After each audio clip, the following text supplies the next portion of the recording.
My books I've been cast off, I cannot read. Twixt every page my thoughts go stray at large.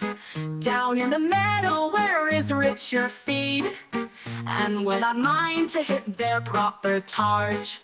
Plutarch was good and so was Homer too.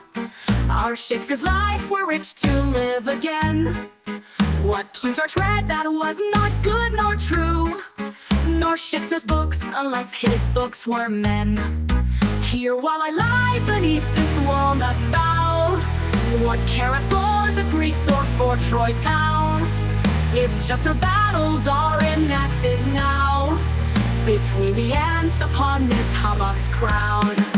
Bid Homer wait till I the issue learn, if red or black the gods will favor most, or yonder Ajax will the phalanx turn, struggling to heave some rock against the host. Tell Shakespeare to attend some leisure hour, for now I business with this drop of dew, and see you not the clouds prepare a shower. I'll meet him shortly when the sky is blue.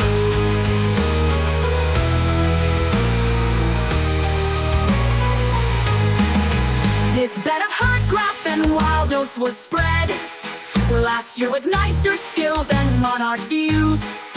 A clover tufted pillow for my head, and violets quite overtop my shoes. And now the cordial clouds have shut all in, and gently swells the wind to say all's well.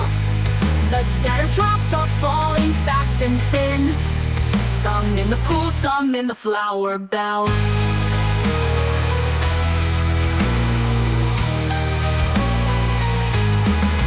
I am all drenched upon my bed of oats, but see that globe come rolling down its stem. Now like a lonely planet there it floats, and now it sinks into my garment's hem. Drip, drip the trees for all the country round, and richness rare distills from every bough. Though wind alone it is makes every sound, shaking down crystals on the leaves below. For shame the sun will never show himself, who could not with his beams ere melt me so. My dripping locks they would become an elf, who in a beaded coat does gaily go.